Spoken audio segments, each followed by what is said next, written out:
Welcome to The Div and our series on professional expectations. I'm Lieutenant Navy Alex Wood from 4th Canadian Division Public Affairs in Toronto, Ontario. As members of the profession of arms, we are held to high standards and are expected to uphold the values of the Canadian Armed Forces. Our 8 professional expectations are provided through the Canadian Armed Forces ethos, trusted to serve. Our topic today is discipline, and joining me are Warrant Officer James Torgal and Sergeant Parameswaran. Warrant Officer James Torgal joined the Canadian Armed Forces in 1999 as a reserve cook with 32 Service Battalion. He deployed to Bosnia on Operation Monarch with 3 Canadian Support Group in 2002, where he returned to work full-time with Area Support Unit Toronto. In 2004, Warrant Officer Torgal completed a voluntary occupational transfer to Material Management Technician. He deployed on Operation Archer in 2008 as Company Quartermaster with the Military Police in Kandahar, Afghanistan. Upon return, he transferred to 32 Combat Engineer Regiment as the Regimental Quartermaster and is currently with 4 Canadian Support Base Detachment Toronto as Supply Company Second in Charge. Sergeant Parameswaran joined the Canadian Armed Forces in 2011 as a Reserve Armor Crewman with the Governor General's Horse Guards. He deployed to Egypt on Operation Calumet, where he worked as a raid camera operator and liaison NCO. Sergeant Parameswaran worked with many units in the Canadian Armed Forces and has been employed with the Canadian Army Intelligence Regiment for 5 years, following employment with the Royal Canadian Air Force. He currently works with 4th Canadian Division as the International Operations NCO. Gentlemen, welcome. Hey, glad to be here. Thank you for having us. So, as always, we introduce our guests to the audience here and getting to know you guys a little bit as individuals. So, Warren, I'll start with you. You've been in the forces now for a couple of years. Yep. And what was it back in 1999 that compelled you to get into the military? Funny enough, it was actually retired General Lewis Mackenzie when I was in high school, who actually was an alumni at Harvard Collegiate. And he had just finished his roto in Bosnia after it kind of gotten worldwide notoriety as far as the events going on with the genocide there. And he knew a colleague, and he was asked to speak there. And listening to the retired general's stories, it was interesting. Basically, this the idea of a service person going out there, putting themselves in harm's way for nothing other than the betterment of humanity, protecting life, ensuring quality of life and freedoms are enjoyed by everyone. So that's kind of what started the gears rolling there. And it was after high school that I ended up enrolling after that. But I'd say that the general was kind of like my first experience with the CF. Right on. So, Cardi, how about yourself? What made you decide to get into this career? For me, when I got the exposure coming in from high school co-op, CAF does a co-op program for those 16 and above, and you can join. It's a full-time course, and it gives you a lot of opportunity to see a working perspective of what the CAF is like. And obviously, being 16, everything was very new to me, especially being a first-gen Canadian. I've always had a family that always said, how are you going to contribute back? What are you going to do in the future? So I think that and the high school co-op opportunity kind of just pushed me right into it and obtained that new experience every day. And from then on, it just became a lifestyle for me. So as the International Operations NCO at Fortive now, what's a typical day look like for you? It's a lot of moving people around, essentially. CAF is involved in a lot of deployments, especially in situations that we have ongoing right now. And part of my responsibility is across Ontario, all the personnel that we have in the division, sending them out opportunities to deploy where we have missions ongoing. And James, I think a lot of folks think of the military, especially the Army, as as we say, the pointy end of the spear, the combat arms trades. But you've been in service battalion really from the inception, Yep. And service support type of positions. What is it that sort of drew you to that particular aspect of the military, and how, maybe for folks that aren't as familiar, what is the importance and what are some of the things that the service battalion trades really contribute to the overall effort?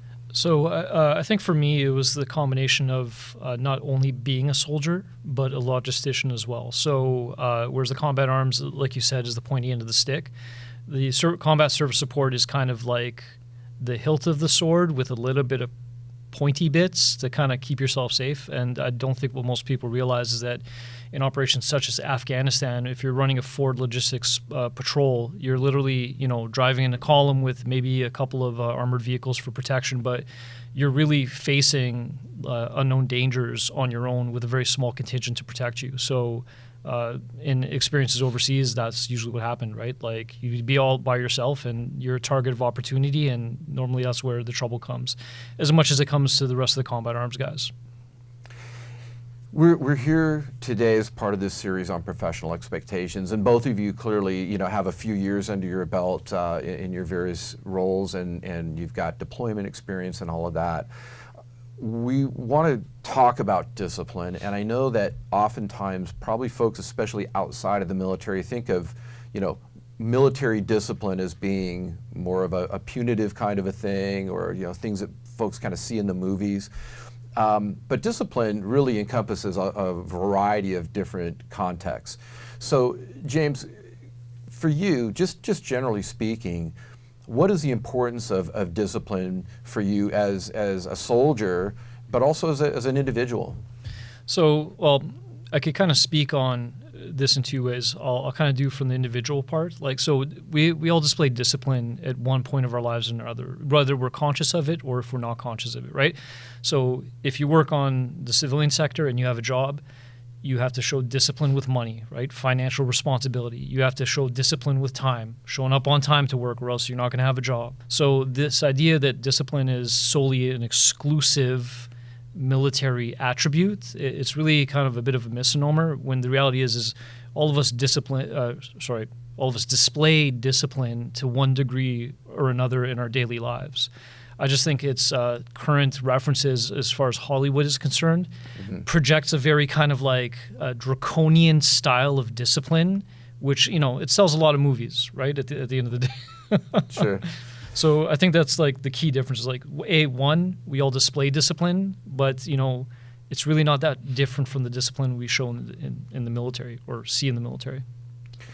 Cardi, as a senior NCO, non-commissioned officer, you have responsibility for subordinates, people that report to you and that sort of thing. What kinds in what ways do you help them to develop discipline?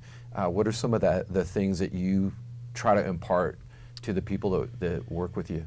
Yeah, for me, I try to let, especially with new recruits or new people joining, I try to let them have their own comfort in understanding. So yes, the military has a structure that we provide these individuals, but when it comes to discipline, and as Lauren mentioned, it's a practice that you get, and it's never just clicked into you right away just by signing on the line. It's over time. So when I deal with new recruits and train, I like to see what they bring to the table, bring in the military aspect of it, and kind of mold with them. You very much have to be personable with individuals. And that's my strategy towards building that discipline in individuals. Both of you have deployment overseas experience. So certainly when we think about that, it sort of heightens the game, if you will, in terms of liabilities and risks and all the different things that come into play with those kinds of operations. How does discipline, James, how does it ensure unity between a team and with that an advantage over the adversary? Well, I'm sure like you can kind of pick out tons of moments in history, recorded or otherwise, which kind of show great displays of discipline. I don't want to go into any one specific. I just kind of want to go into the meat and potatoes of it. And the reality of discipline in the military and why it's so important is that you are basically taking upon yourself to be responsible for things which are required of you in order to do two things: ensure that you do not become a casualty, and ensure that you do not burden your teammates by becoming a casualty. So, when you think about things like health, hygiene, and safety, right? So nobody's going to tell you to brush your teeth or wash your clothes or take a bath. But the minute you stop doing those things and you now contract a communicable disease and you are now a casualty, and now other people need to take care of you. So medics have to look after you. They have to give you medication. And if you're in a battle space, those medics may have critically injured people from an actual a contact or something like that, or a battle, which will take priority. But guess what? Now you are taking resources away from these critically injured people because you did not have the discipline to take care of yourself. So it's also acknowledging that, your responsibilities have a direct impact on the rest of the team as well. What do you find, Cardi, most difficult about not just maintaining discipline for yourself, but perhaps disciplining others? Do you find that challenging? How do you manage that? 100%. I find myself, I'm always evolving as well. And for that aspect of it, so like I mentioned earlier, discipline is a sense of practice. That practice can come to you at different points in your career or your life.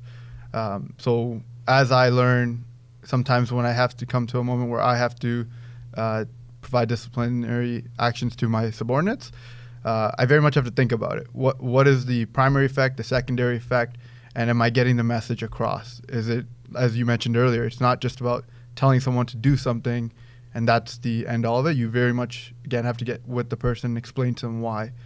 So it's always a two-way factor where I'm learning myself, and then part of it, relaying that message to the troop is giving them the opportunity to understand what they did wrong or what they need to do and how they can learn from what they are doing. So as we sort of, come to a close and wind this up, just want to talk a little bit about the future for each of you. So James, currently you're second in charge there with the supply side. What's the next step for you? Where do you look to go in your career from here? Well, I actually never meant to become a warrant officer. It was actually a very good mentor who kind of put on to me that, and this is kind of a discipline thing as well. He said that, you may not want to become a warrant officer, but at this point, it's not about what you want. It's about your responsibilities to those below you. And then he kind of played to my good nature, for lack of a better word. And I kind of said, well, you know what? Yeah, that's part of discipline too, right? It's accepting responsibility for the fact that now I'm in a position where I have to look after other people. So I did just recently complete my ALP, so just kind of learning and marking time until the next promotion rank, and who knows, maybe a commission, some additional university education, and then see where I could push it as far as leadership and learning is concerned. Is there any particular, maybe another trade transfer in the future that you've thought about, or is there some other area that which you'd like to explore? I'm actually quite good at what I do, and I do enjoy it. If I do pursue another trade, it'd be when I'm retired, doing kind of my scale models and hobbies. Right on. Cardi, you're again international operations NCO. A lot of responsibility there, as you mentioned.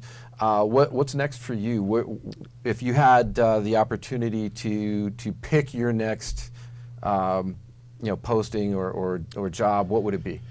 I'd never try to have a set mindset of what I want to do next, because the CAF, there's so many different opportunities, and whether it's different types of jobs or different type of people you want to work with, the CAF has it all. So kind of like he said, I never really had a forecast of what I want to do next. I kind of just given myself that mindset of whatever opportunity comes up, I will take it. I will take where it is, wherever it is. I enjoy it, so I go right into it. I don't really try to set a mindset of what I'm going to do next. I go through my mentors. I go through different people I work with. They give me an opportunity, I take it. It's always how I've been for the last 12 years, and we'll see where it takes me. Just always willing to serve. 100%. Right on. It's always new for me, and it's fun. So.